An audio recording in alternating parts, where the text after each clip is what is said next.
Olá pessoal, na aula de hoje nós vamos começar um novo assunto que é comunicação entre processos. Vamos falar desse assunto nessa aula e na próxima. Então, na aula de hoje nós vamos ver uma introdução, depois vamos falar sobre memória compartilhada, sobre semáforos de processos, que são é a mesma ideia dos semáforos de threads, mas a implementação é diferente, e memórias mapeadas.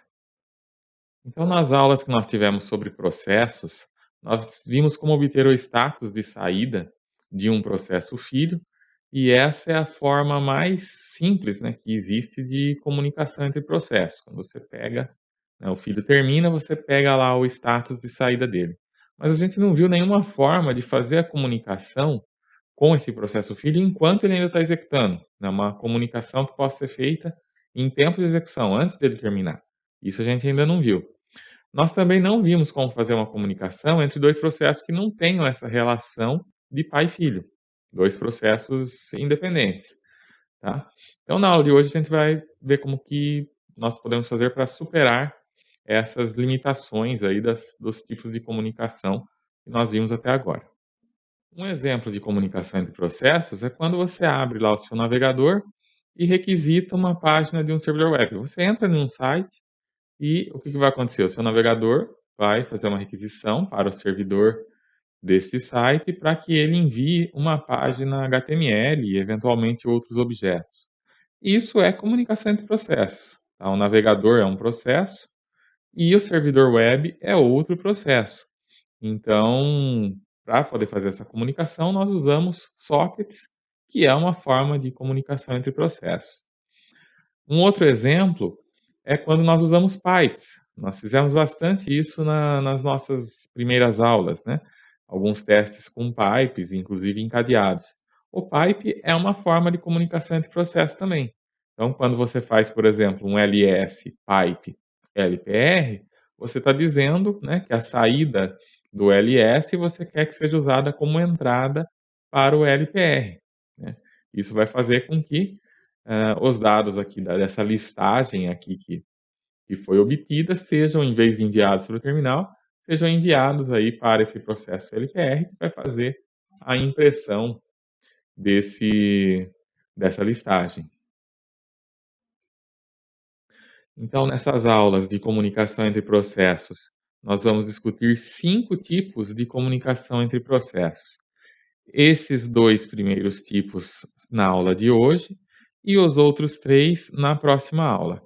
Primeiro tipo que a gente vai ver é memória compartilhada, e permite que os processos se comuniquem apenas lendo e escrevendo de uma posição especial de memória, né. Tudo que é escrito ali por um programa pode ser lido daí pelo outro programa ou por vários programas, né. Permite a comunicação entre vários programas através dessa posição de memória. Memória mapeada é similar à compartilhada e a exceção é que a diferença é que ela fica associada com um arquivo no sistema de arquivos. Então, o que você escreve na memória mapeada, na verdade, vai ser escrito em um arquivo, e o que você lê da memória mapeada vai ser lido desse arquivo também. Vamos ver também os pipes, que permitem a comunicação sequencial de processo para processo. Então, a saída de um processo é a entrada de um outro processo. Os FIFOs são similares aos pipes, mas tem uma diferença que faz com que processos que não estão relacionados possam se comunicar, né. Os pipes são entre processos que tenham aí um grau de parentesco de alguma forma, enquanto que os FIFOs podem permitir, que processos quaisquer se comuniquem, porque eles têm um nome associado no sistema de arquivos. E por fim, vamos ver os sockets. Os sockets eles suportam a comunicação entre processos que não estão relacionados, inclusive eles podem estar em computadores diferentes, né? Esses outros 4 tipos que nós vimos é a comunicação entre processos que estão executando em uma mesma máquina, enquanto que os sockets eles permitem a comunicação entre processos em máquinas diferentes, por isso que é usado na web, né? Você tem lá um navegador em uma máquina e um servidor web que está numa máquina que pode estar do outro lado do mundo. Então, nesse caso, nós usamos sockets, que também é uma forma de comunicação entre processos. Bom, e por que temos várias formas de comunicação entre processos? Por que não podemos usar apenas uma, né? Qual que é a diferença entre essas várias formas de comunicação entre processos? Na verdade, elas se diferem por vários critérios. Um deles é a restrição à comunicação, quantos processos podem se comunicar e onde eles podem estar. Então, em alguns casos, você tem só a comunicação entre processos relacionados, que tenham algum ancestral em comum, né? Uma comunicação entre pai e filho, ou entre dois processos que são irmãos. Tá? Você tem outras formas de comunicação que pode ser feita entre processos não relacionados, mas eles precisam estar compartilhando o mesmo sistema de arquivos.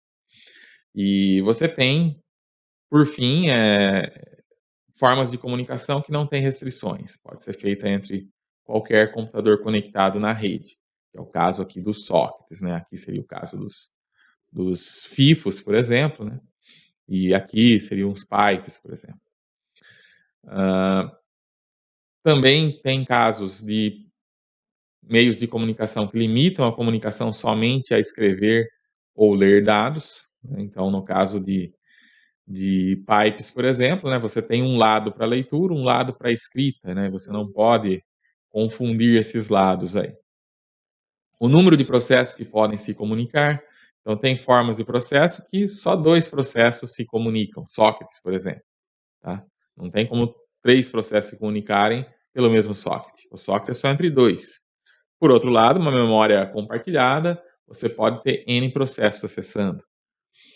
E, por fim, se os processos se comunicando são sincronizados automaticamente. Quer dizer, se um processo tenta fazer uma leitura de um dado que ainda não foi escrito, o que vai acontecer? Se for, por exemplo, num pipe, não tem problema. Você vai tentar fazer a leitura e o processo vai ficar bloqueado até que aquela informação seja escrita. Se não tem nada lá, o processo bloqueia e fica esperando, no caso de pipes. Agora, já no caso de memória compartilhada ou de memória mapeada, você precisa tomar as providências para que a sincronização aconteça, senão você pode criar condições de corrida. Então, vamos ver o nosso primeiro tipo de comunicação entre processos, que é o de memória compartilhada. Então, memória compartilhada é a forma mais simples de comunicação entre processos. Memória compartilhada é como se os processos tivessem chamado malloc e a mesma posição de memória tivesse sido retornada para os dois. A forma de acessar a memória compartilhada é a mesma forma que você acessa uma memória privada que foi alocada com o malloc. Então, a diferença, né, é que quando um processo muda algo nessa memória compartilhada, todos os outros processos vão ver essa modificação. Então, se um processo grava algo naquela memória compartilhada, quando o outro processo for fazer a leitura, ele vai ter esse dado atualizado, né? Ele vai ter o dado que foi gravado pelo último processo que gravou lá. A memória compartilhada também é a forma mais rápida de comunicação entre processos, porque como eles compartilham a mesma memória, o acesso a essa memória é tão rápido quanto o acesso a qualquer outro tipo de memória que foi alocada, né? Então, é o tempo de acesso da memória RAM. E não é necessário usar chamadas de sistema, não é necessário entrar no modo de núcleo, e isso também evita, então, a cópia desnecessária de dados, né? O mesmo conjunto de dados ali vai estar sendo acessado por N processos, sem que cada um precise ter ali a sua cópia e ficar sincronizando essas cópias, né? Na verdade, é tudo uma coisa só, é uma posição só e todo mundo lê e grava dessa mesma posição. Um problema que a gente tem na comunicação por memória compartilhada é que o núcleo não sincroniza o acesso a ela. Então você tem que criar os seus próprios meios de sincronização. Então, se você tem dois processos, um que escreve alguma coisa e outro que vai ler aquela informação, você que tem que garantir que a informação já vai estar gravada quando o processo de leitura for ler. Se acontecer dele tentar ler enquanto o outro ainda está gravando, ou antes do outro gravar, você pode ter problemas, pode ter condições de corrida. Então, cabe, né, a quem está programando fazer essas garantias, né. 2 processos não escrever ao mesmo tempo, na mesma localização de memória, esse tipo de coisa tem que ser garantido aí pelo programador. E uma solução que a gente tem para isso é usar semáforos, como, né, são similares àqueles que a gente viu nas aulas sobre threads, né, a mesma ideia, só que a implementação é um tanto diferente, como a gente vai ver a seguir. Então, aqui nós temos os passos para podermos usar memória compartilhada. Então, para usar um segmento de memória compartilhada, um processo precisa alocar esse segmento. Tá? Um processo faz a alocação. Aí, cada processo que vai usar esse segmento tem que fazer o acoplamento desse segmento. No final, cada processo também tem que fazer o desacoplamento. E por último, em algum momento, um único processo precisa desalocar o segmento. Então, assim, alocar e desalocar é um só que vai fazer isso. Agora, todos os que vão usar, inclusive o que alocou, precisam acoplar e precisam depois desacoplar. Para entender como funciona a memória compartilhada, é importante entender como funciona o modelo de memória do Linux. Tá? Então, no Linux, a memória virtual de cada processo ela é dividida em páginas. E cada processo tem um mapa dos endereços de memória para essas páginas virtuais de memória que contêm os dados reais. E apesar de cada processo ter o seu próprio conjunto de endereços, você pode ter múltiplos mapeamentos de processos apontando para uma mesma página. E é isso que permite, então, o compartilhamento de memória. Então, quando você aloca um novo segmento de memória compartilhada, você faz com que páginas de memória virtual sejam criadas. E como todos os processos vão acessar o mesmo segmento compartilhado, só um processo precisa alocar esse novo segmento. Se você tentar alocar um segmento já existente, ele não vai criar uma página nova, ele vai só retornar o identificador para a página que já existe. E para um processo usar um segmento de memória compartilhado, ele precisa então fazer o acoplamento e vai adicionar as entradas no seu mapa de memória virtual para esse segmento de página que está compartilhado. Então, quando um processo termina de usar aquele segmento, as entradas de mapeamento são removidas. E quando mais nenhum processo quer acessar esse segmento, aí exatamente um único processo, vai desalocar essas páginas de memória virtual. E todos os segmentos de memória vão ser alocados como múltiplos do tamanho de página do sistema. Esse é um valor que o sistema tem fixo, que é o número de bytes, né, de uma página de memória.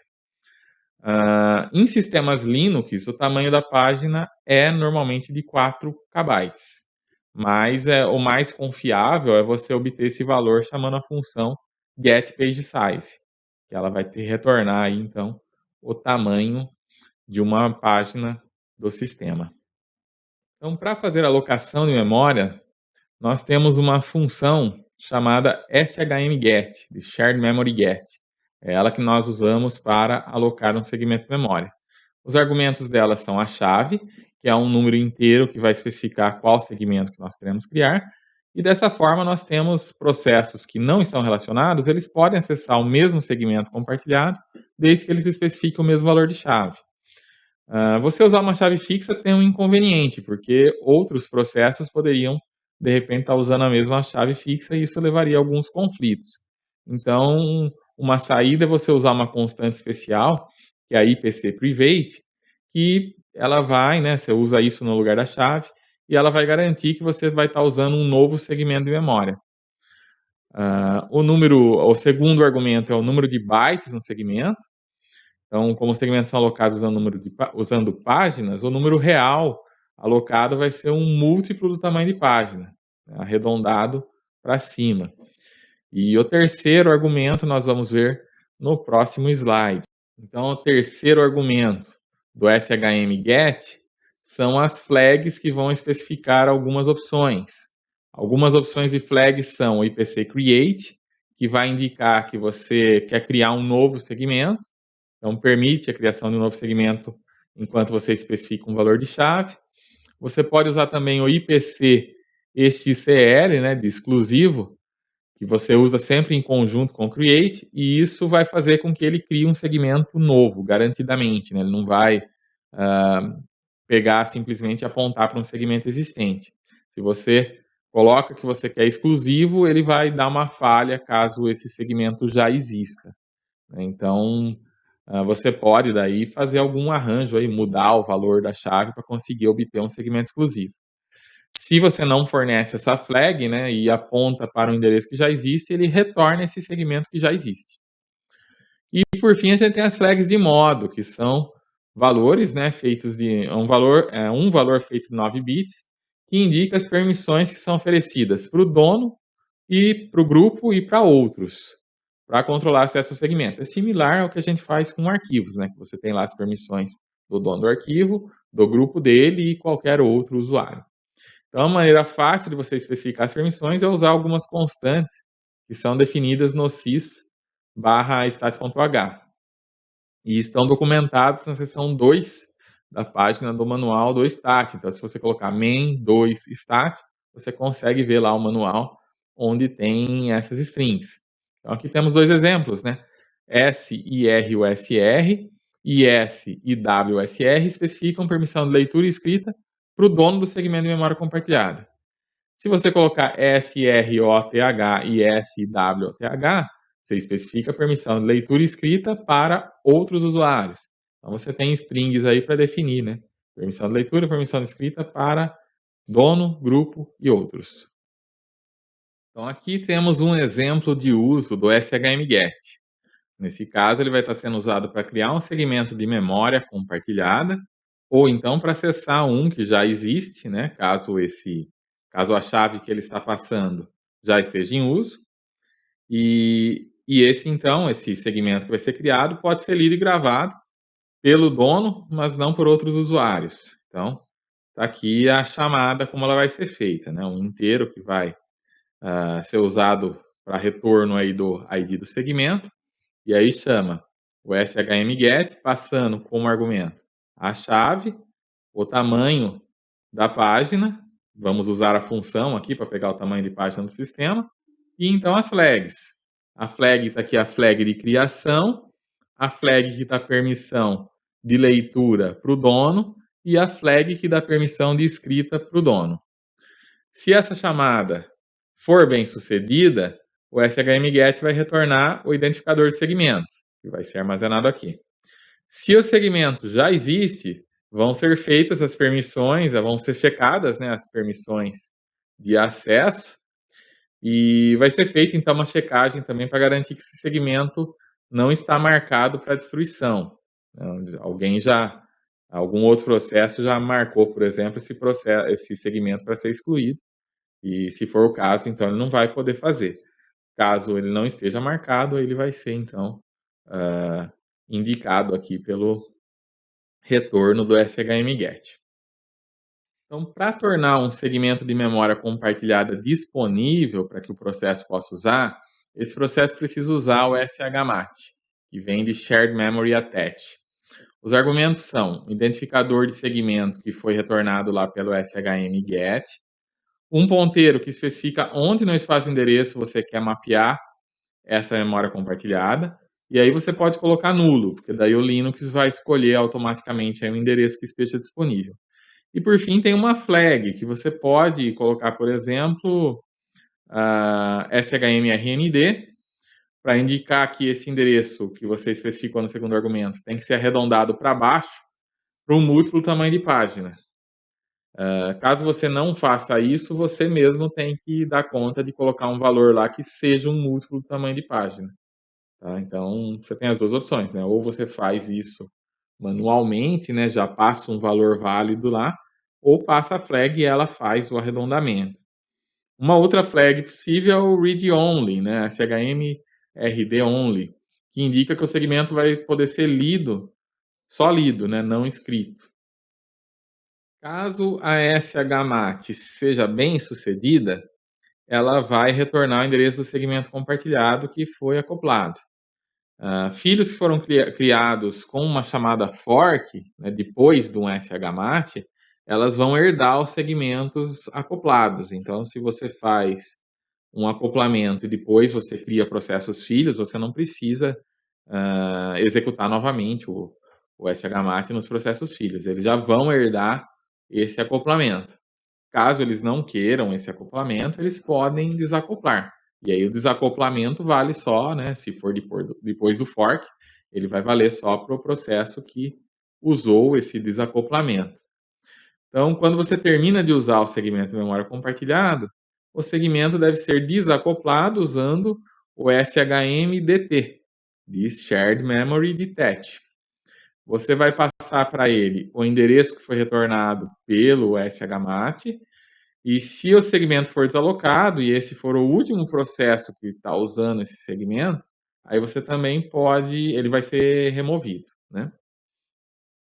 As chamadas para exit ou qualquer uma da família exec também vão desacoplar segmentos, né? Exit, você vai encerrar o processo, ele automaticamente vai desacoplar, e se você usar um exec, ele vai trocar o programa que está em execução, então também automaticamente ele vai desacoplar.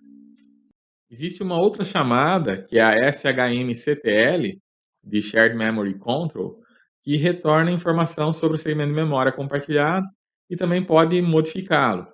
O primeiro argumento é o identificador do segmento de memória compartilhado, e para obter informação sobre esse segmento, você vai passar como segundo argumento IPC-STAT e um ponteiro para uma estrutura do tipo SHMID-DS.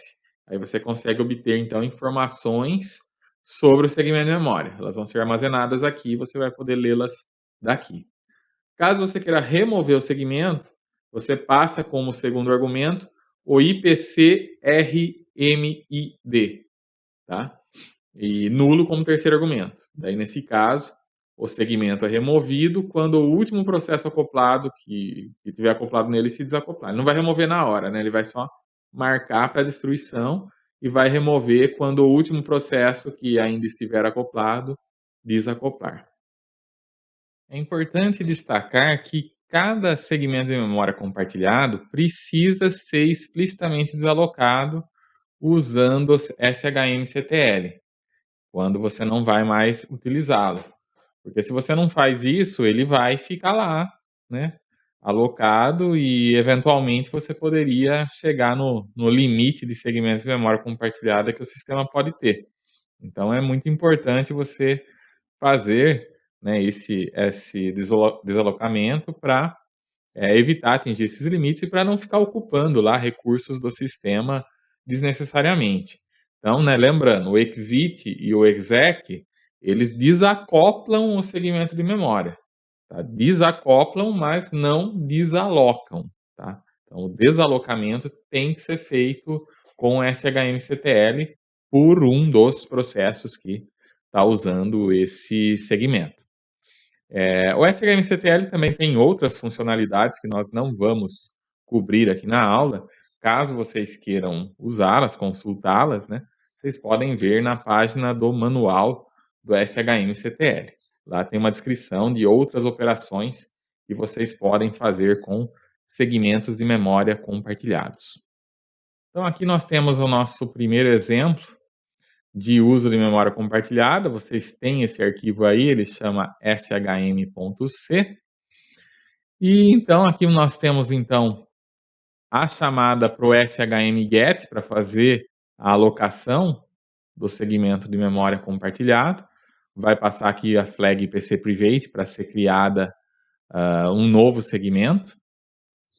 O tamanho desse segmento, né, que foi definido aqui numa constante, aqui está em hexa, tá? Então esse 0x aqui quer dizer 6.400, mas não é em decimal, é em hexadecimal. Depois vem as flags IPC Create, para a criação, né, de um novo segmento, que tem que ser exclusivo,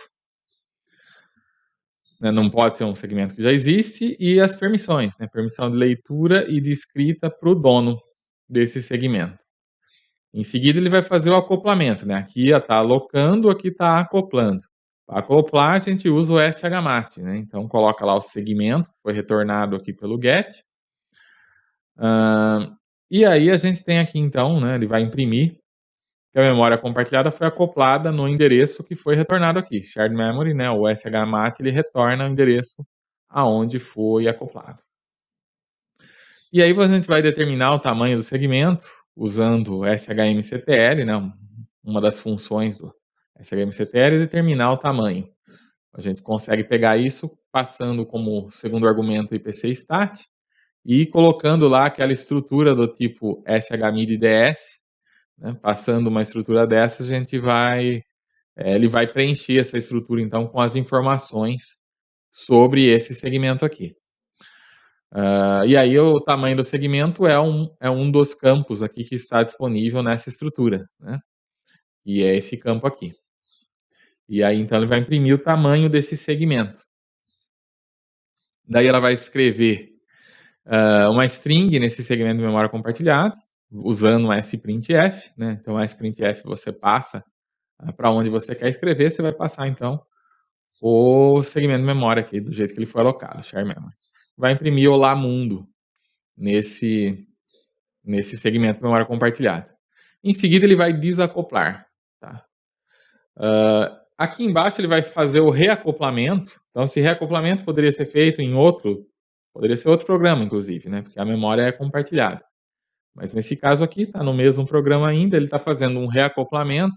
Dessa vez ele está passando um endereço aqui para ser reacoplado, né? Ele não está deixando o shmat decidir. O shmat ele poderia pegar um endereço livre, né? Mas nesse caso ele está especificando um endereço aqui específico, também em hexa, né? E aqui ele vai reacoplar, né? Vai mostrar que ele foi reacoplado no endereço que foi definido, né? Que retornou aqui no shared memory. Ele vai mostrar que foi reacoplado. Aí ele vai imprimir a string dessa memória compartilhada, né? O que você gravou aqui, ele vai estar lendo aqui, né? Como que ele vai ler, né? Ele vai estar dando um printf e vai estar passando o próprio endereço de memória aqui para poder imprimir então o conteúdo dessa memória compartilhada, né? Que foi escrito aqui e vai estar sendo lido aqui. Em seguida, ele está fazendo o desacoplamento usando o shmdt, desacoplando o shared memory, e vai fazer então o desalocamento em seguida. O desalocamento que a gente faz com o shmctl passando o ipcrmd como segundo argumento, né? E o primeiro argumento é o ID do segmento. Então, é isso que esse código vai fazer, né? Ele está criando o segmento, acoplando, usando, né, escrevendo, lendo, escrevendo dele, pegando informações, depois ele desacopla, acopla novamente, lê as informações, desacopla mais uma vez e desaloca no final, ok? Existe um comando chamado ipcs que ele fornece informações sobre comunicação em processo que está em andamento no sistema. Você pode usar a flag "-m" aqui para obter informações sobre memória compartilhada. E o código, então esse código a seguir aqui, né, esse ipcs-m ilustra um segmento de memória compartilhado numerado como 1600, 163.845, o ID dele, que ficou em uso. Então, né, se eu listei lá no meu sistema, ipcs-m, tinha lá um segmento de memória que foi criado, mas não foi, foi alocado, né, mas não foi desalocado. Então ele ficou lá com uma determinada chave, um ID, aparece o nome do proprietário, as permissões dele, o tamanho dele, né, quantos processos estão anexados nele e o status atual dele. Então se esse segmento de memória foi deixado para trás por erro, né, de repente o seu programa você esqueceu lá de desalocar, de desalocar essa memória, ou o programa encerrou lá, aconteceu algum crash no programa e essa memória ficou alocada, você pode desalocá-la usando um comando, né, na sua shell lá, que é o ipcrm shm passa o ID dele. E aí ele vai ser removido da mesma forma que você poderia tê-lo removido dentro do programa. Então agora vamos falar um pouquinho sobre as vantagens e desvantagens de usar memória compartilhada, né? Uma vantagem é que a memória compartilhada permite essa comunicação nas duas direções, tanto leitura quanto escrita, por qualquer número de processos, né? E é rápido. Mas tem algumas desvantagens, né? Por quê? Cada usuário ele pode ler e escrever, mas o programa precisa estabelecer e seguir algum protocolo para evitar condição de corrida, né. Se você tem um processo escrevendo algo para o outro ler, você que tem que garantir que a escrita vai ser feita antes da leitura, que se o processo que vai ler chegar antes, ele vai ter que esperar. Enfim, esse tipo de coisa cabe ao programador fazer, né. Então, essa é uma desvantagem, porque tem outros métodos que você não precisa lidar com isso, já é automático. Outra coisa é que o Linux não garante o acesso exclusivo. Mesmo que você crie um segmento de memória compartilhada com o IPC Private, ele só garante que você está criando um segmento que ainda não tinha sido alocado antes, mas nada impede, né, que um outro processo acabe usando esse mesmo número depois. E, além disso, né, se você tem vários processos usando o mesmo segmento compartilhado, eles precisam usar a mesma chave. E como que eles vão compartilhar a chave, né? Isso aí também é algo que isso não é pré-resolvido para você, né? Você que vai ter que dar um jeito aí de passar, né, de fazer com que os vários processos que usem o mesmo segmento usem a mesma chave, né? Se eles não tiverem um grau de parentesco, né, para que essa chave seja passada no momento que você dá um fork e tal, você vai ter que arrumar um outro jeito aí de compartilhar essa chave, e isso também, né, vai dar um trabalho extra aí para o programador. Vamos falar agora sobre os semáforos de processos, né, a forma que nós temos então de sincronizar aí, né, de cuidar para que não ocorram condições de corrida no uso de memória compartilhada, de memória mapeada e outros. Então, como nós já vimos anteriormente, né, processos precisam coordenar o acesso à memória compartilhada. E como nós vimos já na aula anterior, na aula de threads, os semáforos eles são contadores que permitem sincronizar múltiplas threads. O Linux tem uma implementação diferente de semáforos para a gente usar com processos. A gente chama isso de semáforo de processos. Eles são alocados, são usados, são desalocados da mesma forma que memória compartilhada. E apesar de um único semáforo ser suficiente para a maioria dos usos, os semáforos de processo eles vêm em blocos, vêm em conjuntos. Então, quando nós alocamos, nós estamos alocando vários deles aí ao mesmo tempo, mesmo que a gente precise usar apenas um. Então, nós temos uma chamada sem get e uma chamada sem CTL, que são análogas ao SHM-GET e ao SHM-CTL. Então, elas servem para alocar e desalocar semáforos. Você vai chamar sem get com uma chave especificando um conjunto de semáforos, a quantidade de semáforos desse conjunto e as flags de permissão, como a SHM-GET fazia, da mesma forma, né? As mesmas flags que temos lá, temos aqui. O valor de retorno vai ser o identificador de conjunto de semáforos. E você pode obter o identificador de um conjunto, de um conjunto que já é existente, especificando uma chave, a chave correta, a chave que está designada para ele. Então, nesse caso aí, você não precisa passar a quantidade de semáforos, você pode colocar ela como zero. Os semáforos continuam existindo mesmo depois que todos os processos que estavam utilizando forem terminados. Tá? Então, o último processo que usar um conjunto de semáforos precisa removê-lo explicitamente. Se ele não fizer isso, você corre o risco do sistema operacional ficar sem semáforos, porque tem um limite de semáforos que podem ser criados. Para poder fazer essa remoção, então, você vai invocar o sem CTL com o identificador do semáforo, o número de semáforos que tem nesse conjunto. O terceiro argumento é IPCRM-ID, e o quarto argumento é um union semum, é um tipo de estrutura que você vai passar. Você só passa essa estrutura, ela vai ser ignorada nesse caso, no caso específico de remoção de processo, essa estrutura ela é ignorada, mas você precisa passá-la assim mesmo, como quarto argumento. O user ID do processo que chama essa sem CTL precisa ser o mesmo de quem alocou o semáforo, tá? Ou o root. Tá? Então, o mesmo usuário que criou o semáforo deve removê-lo, ou então o root deve removê-lo. Você não pode remover semáforos criados por outros usuários. E diferente do que acontece com segmentos de memória, quando você remove um conjunto de semáforos, o Linux vai desalocá-los de maneira imediata. E aqui nós temos código para alocar e desalocar um semáforo binário, tá? Então temos que definir essa estrutura do tipo union semum aqui, né? O union semum, vamos colocar lá, né? Essa estrutura é pré-definida, né? Nós temos que criá-la dessa forma aqui.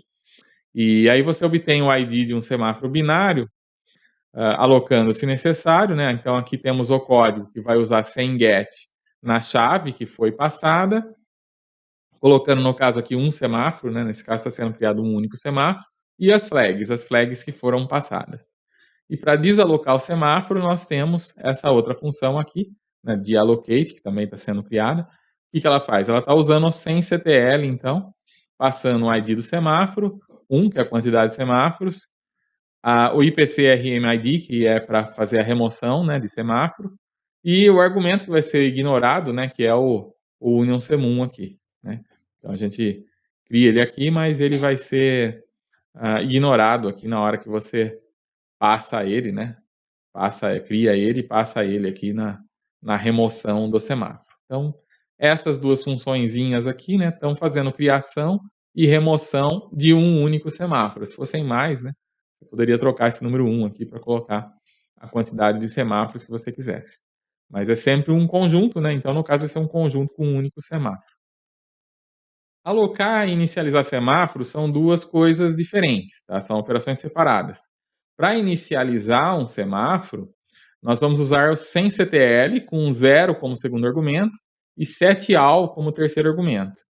Para o quarto argumento, você deve criar um objeto union semum e apontar o campo array dele para os valores do tipo unsigned short, que é o valor que você quer como valor inicial para o seu semáforo. Então, cada valor unsigned short vai ser usado para inicializar um semáforo. Então, aqui nós temos o código de inicialização do semáforo. Você tem que criar, então, essa estrutura union semum aqui, dessa forma. E daí, na inicialização, você usa, então, uma estrutura dessa e você tem lá valores, né, que são os valores do semáforo. Nesse caso, como é um semáforo só, nós vamos preencher, então, esses valores, né, esse vetor de valores, que na verdade só vai ter um elemento, como 1, né? E aí, esses valores a gente vai atribuir aqui para esse array, que é esse array aqui, né? O array do tipo unsigned short, né? Por isso que a gente tem que criar valores do tipo unsigned short, né? Que é o inteiro sem sinal e o short ele vai só de 0 a 2 bytes, né? Que seria 65.536. Então, aí, né, ele vai criar esse semáforo com o valor 1. E aqui a gente está rodando, então, sem CTL, passando o ID do semáforo, setAll, e o argumento aqui, que é o union semum aqui, né, que vai ter, então, os valores iniciais de cada semáforo. Cada semáforo ele tem um valor que é não negativo, né, ele é maior ou igual a 0, e suporta operações do tipo wait e post, que são semelhantes àquilo que a gente já viu lá nos semáforos de threads. Tem uma única chamada de sistema, que é a sem-op, que implementa as duas operações, tanto a wait quanto a post. Os argumentos da sem-op são o identificador do conjunto de semáforos e um array de elementos, struct sem-buff, que especifica a operação que vai ser realizada e o comprimento desse array. Vamos ver o exemplo aqui que vai ficar mais claro. Aquela estrutura, né, struct sem-buff, que é pedida pelo sem-op, ela tem os seguintes campos.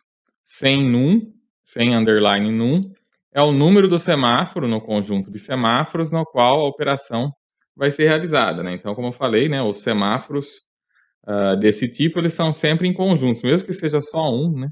Ele vai ser um conjunto de 1. Eles são sempre referenciados como conjuntos. Então, aí você vai colocar o número do semáforo no qual você vai fazer a operação. Depois vem o sem op, sem underline op, que é um inteiro, um número inteiro que vai especificar qual que é a operação do semáforo. Tá? Então, a gente não tem duas operações separadas para wait e post, só tem essa op, né? Só tem essa operação que, quando o número é positivo, você vai estar adicionando esse valor no semáforo de maneira imediata. né? Então equivale a um post. Se for negativo, você subtrai esse valor do semáforo. Só que tem um porém, né? Se esse valor que você está colocando vai fazer com que o semáforo fique com valor negativo, aí ele não vai poder fazer, ele não pode nunca ficar abaixo de zero, né? O número do semáforo tem que ser zero ou maior. Então, se você coloca lá um valor que, se você tirar do valor do semáforo, vai fazer com que ele fique negativo, essa chamada vai bloquear até que o semáforo seja grande o suficiente para que você consiga tirar esse valor e ainda assim ficar maior ou igual a zero. E por fim, a gente tem uma flag, né? Uma flag que você pode usar, por exemplo, IPC no wait, para evitar o bloqueio da operação, né? Seria equivalente ao try wait lá que a gente tem no semáforo de threads. Aqui a gente não tem uma operação diferente para isso. O que a gente tem é uma flag, que é esse IPC no wait, que se você coloca um valor negativo no sem OP e ele não consegue tirar, ele vai, em vez de ficar travado esperando, ele vai falhar e, e já vai retornar, né? Já retorna com falha em vez de bloquear e ficar esperando o semáforo ter o valor. E tem uma outra flag que é a sem undo. Essa flag fala para o Linux desfazer a operação quando o processo termina. Então vamos supor, tem lá um semáforo existente, você tem um determinado programa que gera lá um processo que vai fazer algumas operações no semáforo, né? Acrescentar ou tirar algum valor. Quando esse processo termina, esse valor fica lá no semáforo do jeito que o processo deixou, né? O processo mexeu alguma coisa, essa mudança é permanente, a menos que você use essa flag sem undo. Daí ela desfaz, quando o processo se encerra, ele desfaz as operações que foram realizadas no processo. E isso vale também para términos anormais, né? Então, é interessante usar isso quando você usa o semáforo para fazer algum tipo de trava, né? E você corre o risco do processo ter um término normal e ficar lá travado para sempre. Então, se você usar um sem undo, a hora que o processo travar, ele automaticamente vai destravar esse semáforo, né? Se você usou um wait, por exemplo, né? Para tirar lá um determinado valor e fazer uma operação que, que é crítica, no final da operação você vai colocar um post, né? Equivalente a uma mutex, né?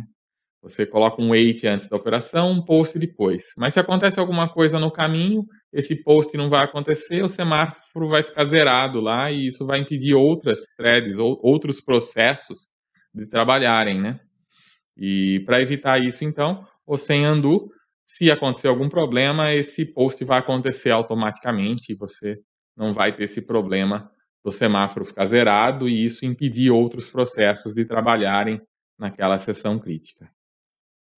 E aqui então temos exemplos de operações wait e post desse semáforo, né? Elas não existem, né, lá no semáforo em si, mas aqui está sendo implementado então um wait e um post que vai fazer uso, né, da operação sem OP para poder fazer essas operações de wait e post. Então, dentro aqui do wait está sendo criada uma estrutura sem buff com um único elemento, né? E esse elemento ele vai ser preenchido como o número do semáforo como sendo zero, porque no caso só tem um semáforo aqui, né, nos nossos exemplos. A operação é menos 1, quer dizer, equivale a dar um wait que vai tirar 1 do valor desse semáforo, e o sem undo está permitindo desfazer aqui, né, a flag está configurada.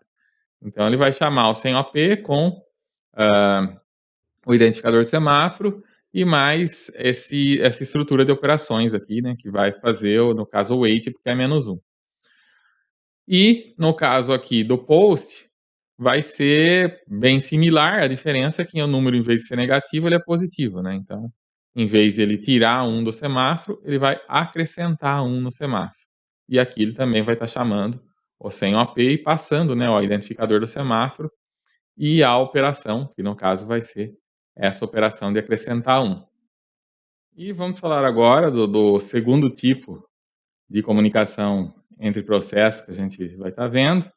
Agora vamos falar da memória mapeada. A memória mapeada, assim como a memória compartilhada, ela permite que você faça a comunicação de vários processos através de um arquivo compartilhado. São vários processos, mas a diferença é que, em vez de fazer a comunicação via memória, né, memória RAM, você usa, na verdade, um arquivo no sistema de arquivos. Então, nesse caso, é formada uma associação entre um arquivo e a memória de um processo. O Linux ele divide o arquivo em pedaços, do tamanho de página, e aí ele vai copiar essas páginas de memória virtual para que sejam disponibilizadas no espaço de endereço de um processo. Dessa forma, então, quando você lê e grava o conteúdo da memória, você na verdade está gravando no arquivo, gravando e lendo do arquivo. Então você pode usar operações de leitura e escrita de memória para gravar nesse arquivo. Então, em outras palavras, você pode imaginar essa memória mapeada como sendo um buffer que armazena o conteúdo inteiro de um arquivo. E ele tem operações para ler o arquivo inteiro para o buffer e gravar o arquivo inteiro para o buffer, caso hajam modificações. Só que o Linux ele cuida desse processo de leitura e escrita para você. Então você não precisa se preocupar com isso. Você só lê e escreve normalmente como se fosse uma memória qualquer e o Linux cuida de que isso vá para o arquivo. Então, além de comunicação entre esses processos, memória mapeada também tem alguns outros usos interessantes que nós vamos ver mais adiante. Então, para mapear um arquivo comum para a memória de um processo, nós vamos usar a chamada mmap, que vem de Memory Mapped. Os argumentos são o endereço em que o Linux mapeia o arquivo no espaço de endereços do processo. Você pode usar nulo, né, e ele vai deixar o Linux escolher o endereço que esteja livre. Segundo argumento é o tamanho do mapa em bytes. Terceiro argumento vai especificar proteção na faixa de endereço mapeado. Então você pode colocar os bits prot read, prot write, prot exec, por exemplo, conectados com ou, né, com ou para que você passe uma única flag aqui, e corresponde às proteções de leitura, escrita e execução aqui no caso. Aí você tem uma flag de opções adicionais, que a gente vai ver no próximo slide. O quinto argumento é um descritor de arquivos aberto para o arquivo que vai ser mapeado, né? Então ele já precisa estar aberto. E o sexto argumento é um deslocamento do início do arquivo para o ponto onde deve ser iniciado o mapeamento. Então, se for um arquivo grande, enfim, dependendo do tamanho do arquivo, você não precisa mapear desde o início do arquivo. Você pode mapear a partir de um certo ponto, né, daquele arquivo. Então, você está colocando um deslocamento ali, e aí o que você escrever, por exemplo, vai ser escrito depois daquele ponto ali onde você colocou. Aquela flag lá do quarto argumento, né, que eu disse que ia explicar no próximo slide, é o seguinte: é uma sequência de bits que é conectados pelo OU, de algumas restrições que podem ser o map private. Nesse caso, as escritas vão ser feitas, as escritas que você fizer nessa memória mapeada, elas não vão ser escritas no arquivo anexado, vai fazer uma cópia privada do arquivo e vai mexer só nessa cópia privada. Então, nesse caso, você não vai usar para comunicação entre processos, né, porque nesse caso vai ser um arquivo mapeado, mas para uso privado. Então, não tem uso para comunicação de processo, tem outros usos. E tem o map shared, que significa que as escritas que você fizer vão ser feitas imediatamente no arquivo. Se você não põe essa flag, pode acontecer que se você escreve no arquivo mapeado, essa escrita fique em buffer. E ela vai demorar um tanto para ser executada, e aí isso atrapalha a comunicação entre processos, porque se outro processo chegar lá para fazer a leitura, pode ser que o que você colocou naquela variável ainda não foi gravado de fato no arquivo. Então, para trabalhar com comunicação de processos, convém usar o map shared, que daí tudo que você escrever imediatamente reflete no arquivo. Não pode usar esses dois ao mesmo tempo, né? Os dois são opostos aí ao que eles fazem, né? Então, não faz sentido você querer uma escrita imediata num arquivo que tem uso só privado, né? E da mesma forma, né? Então, não faz sentido em algo compartilhado ser privado, né? Então, você não usa os dois ao mesmo tempo. E existem outras restrições que você pode usar, que estão disponíveis no Linux, mas que não são compatíveis com POSIX. Vocês podem consultar no manual lá, caso vocês queiram usar alguma delas. Então, o retorno da chamada do mmap, ela, se for bem sucedida, vai retornar um ponteiro para o início da memória mapeada. Se falhou, ela retorna map failed. Quando você termina de usar o mapeamento, você precisa liberá-lo com o mmap, tá? E você tem que passar o endereço inicial e o comprimento dessa região de memória mapeada. Se acontecer de um processo terminar, né, o Linux vai desmapear automaticamente regiões de memória que foram mapeadas. Então, para ilustrar esses mapeamentos de memória, a gente vai ver dois exemplos. O primeiro deles, ele gera um número aleatório e escreve esse número num arquivo de memória mapeada. O segundo programa, ele lê o número e imprime esse número e depois ele troca o valor lá que estava nesse arquivo pelo dobro dele.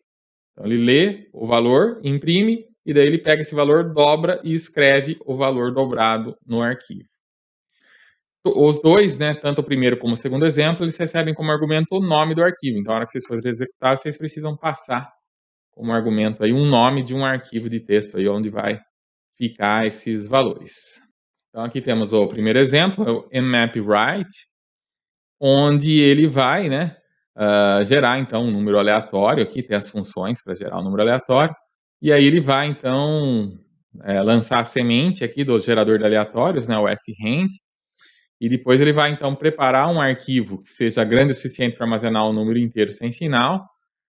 Ele faz uma operação de open aqui do arquivo que você passou como argumento, com as devidas flags aqui para ele fazer o que ele precisa, né, vai criar, inclusive, caso o arquivo não exista. E aí ele faz essa operação de seek aqui, na verdade é só para ver se vai caber, né, dentro desse arquivo o número aí, né, o número que você precisa gravar. Então ele meio que pré-aloca aí o espaço para esse, ele escreve, né, um valor lá para pré-alocar esse espaço aí para você escrever. Depois ele volta no começo do arquivo. E aí ele cria um mapeamento de memória, né, usando o mmap, passando lá então todos os argumentos que você precisa passar, inclusive aí o descritor do arquivo, né? Cria o do tipo map shared, né, que é o que a gente precisa, tá com proteção de escrita. E no final ele fecha, daí, né, em seguida ele fecha o descritor de arquivos, né? Ele já pode fechar aqui depois que ele mapeou. Aí ele vai escrever então um inteiro aleatório para essa área de memória mapeada, né? Tá usando um sprintf.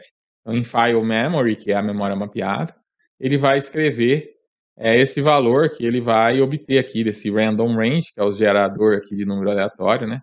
Ele vai gerar um valor entre menos 100 e 100 e vai escrever dentro desse arquivo, né? Desse arquivo que está mapeado aqui pelo file memory.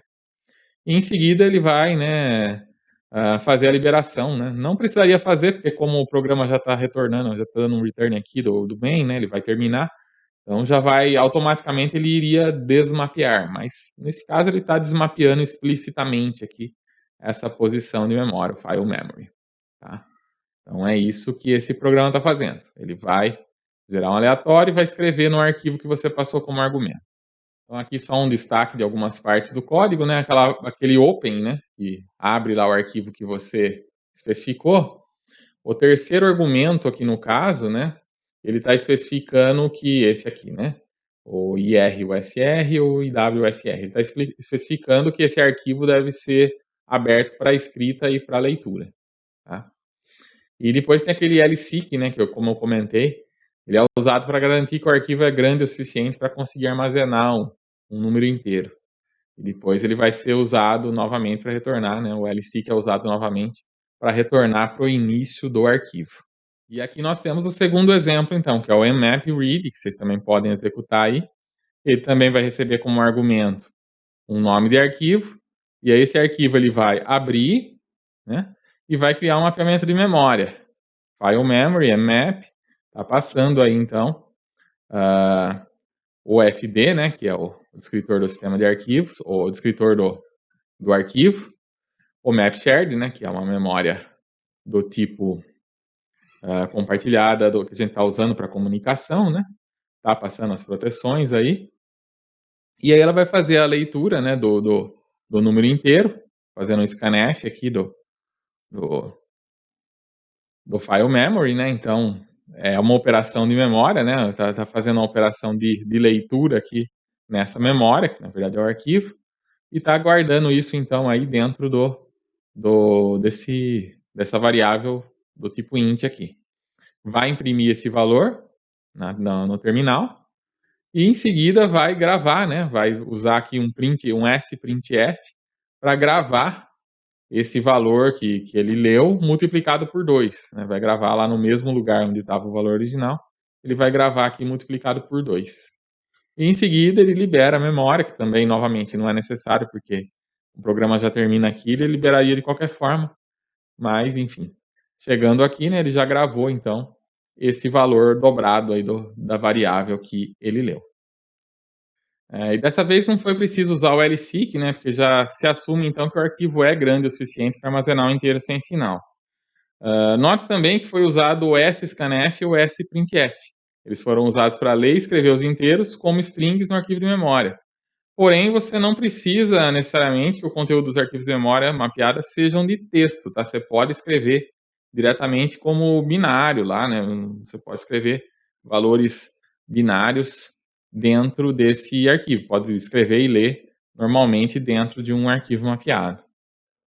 Então, para usar essa memória compartilhada como comunicação entre processos, né, você pode apenas mapear então o mesmo arquivo dentro de vários processos e aí eles vão poder se comunicar através desse arquivo, lendo e escrevendo nesse arquivo. Você deve especificar essa flag map shared para que as escritas sejam feitas de maneira imediata, né? E assim elas ficam já disponíveis para outros processos. Caso você não use essa flag, você corre o risco, né, de que uma escrita fique presa em buffer. E aí, a hora que um outro processo vai lá fazer a leitura, ele vai ler o valor antigo, porque o valor novo ainda não foi efetivamente gravado no arquivo, tá? Então, é importante usar o map shared se a intenção for fazer comunicação entre processos. Uma outra alternativa, né, em vez de usar aquela flag, é você fazer uso de um comando chamado msync, tá? Os primeiros dois argumentos, eles vão especificar a região de memória mapeada, o nome e o tamanho, e tem um terceiro argumento que ele vai receber uma dessas flags aqui. msasync, ele vai, né, sempre que você usa o msync, ele força a descarga do buffer. Ele vai fazer o buffer, caso, né, então você fez uma escrita, você quer que ela seja colocada no arquivo naquele momento, você usa msync e aí você está pedindo então para ele descarregar o buffer. Se você colocar o terceiro argumento, né, esse terceiro argumento, essa flag, como msasync, essa atualização do arquivo vai ser agendada, mas não necessariamente ele executa antes do retorno. Então você pode ter o retorno do msync sem que ainda o arquivo tenha sido efetivamente gravado. É só um pedido, ele coloca isso na lista de coisas a fazer, mas ele não garante que vai ser feito imediatamente. Se você quer que ele seja feito imediatamente, você usa a flag msync, porque daí ele vai fazer uma atualização imediata. Ele vai chamar o msync não retorna, né, ele vai ficar bloqueado até que essa gravação seja feita de fato. Enquanto ele não fez, ele não retorna.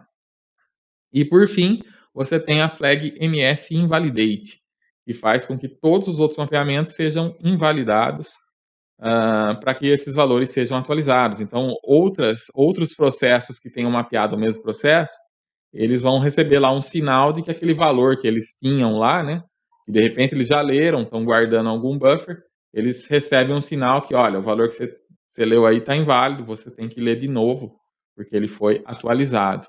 Tá? Então, tipicamente, se você quer fazer comunicação entre processos e quer usar o msync, você precisa passar essas duas flags aqui, né, para ter uma atualização sincronizada e para já invalidar os mapeamentos dos outros processos. Então, aqui tem um exemplo para ficar mais claro. Então, vamos supor que você quer lá atualizar um arquivo de memória que está no endereço main_ddr e ele tem o tamanho main length. E então você vai chamar o msync, passando o endereço de memória, o tamanho desse endereço, e vai passar as flags aqui concatenadas, o msync e o msinvalidate. Né? Uma que vai falar, olha, grava imediatamente esse arquivo no disco, e a outra avisa os outros processos que estão usando essa memória compartilhada que o valor lá está inválido, né? Que eles vão ter que ler novamente. E então, da mesma forma que acontece com memória compartilhada, né? A memória mapeada também pode criar condições de corrida. Pode acontecer de um processo ir fazer a leitura, enquanto o outro que precisava ter gravado ainda não gravou. Ou ao mesmo tempo, dois tentam gravar ao mesmo tempo, esse tipo de coisa pode acontecer. Então cabe ao programador aí evitar que isso aconteça, evitar as condições de corrida. E em ambos os casos, né, tanto memória mapeada quanto memória compartilhada, uma solução para isso é usar semáforo, né? Usar semáforo para evitar que mais um processo acesse lá o mapeamento de memória ao mesmo tempo, tá? Então você pode usar o semáforo de forma semelhante ao que você usa lá uma mutex, por exemplo, nas threads, né? Então você evita ali que dois entrem na operação de leitura, de escrita do arquivo ao mesmo tempo. Dois ou mais processos entram ao mesmo tempo. No caso da memória mapeada, você também pode usar trava de escrita, trava de leitura no arquivo, também para tentar impedir aí que outros processos façam aí a leitura ou a escrita no momento errado. Lembrando que o mmap, ele também tem a opção de você especificar aquela flag como map private, e aí ele vai fazer uma cópia na escrita, né? Então, nesse caso, não serve para comunicação entre processos, porque o que você escrever só vale para aquele processo, não vale para outros processos, né? Outros processos que mapear não vão ver as mudanças que tenham sido feitas por esse processo. Então, nesse caso, o processo, se ele tentar escrever, ele escreve numa cópia privada da página. E todas as leituras e escritas subsequentes vão usar essa página aí, essa página privada. Então, uma vez que ele escreveu alguma coisa ali, a hora que ele vai ler, se outro processo atualizou, ele não vai ver a atualização, por quê? Porque ele está trabalhando na cópia dele, na cópia privada. Então, além da comunicação entre processos, o mmap também tem alguns outros usos interessantes. Ele pode ser um substituto para read e write, por exemplo. Então, você quer escrever em arquivo, mas você não quer usar especificamente read e write operações de escrita em arquivo. Você pode usar, então, dessa forma, fazendo um mapeamento, você pode fazer as operações de escrita em memória. Leitura e escrita em memória vão funcionar e isso vai refletir numa escrita no arquivo da mesma forma. Então, assim, às vezes é mais conveniente, né? É mais rápido você usar uma operação desse tipo. Às vezes você já tem lá funções prontas para escrever em memória e de repente você tem lá uma opção para o usuário para que aquilo seja escrito em disco. E aí você não precisa fazer toda a programação de novo, né? Para tratar o caso do disco. Você simplesmente usa um mapeamento e aí o que você fazia normalmente numa posição de memória qualquer, você passa a fazer em disco, né?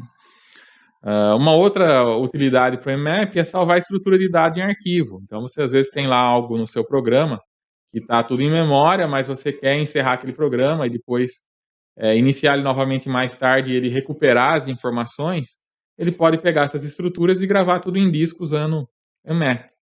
Então, você faz lá a gravação e depois você faz a leitura e é uma forma de salvar, então, né?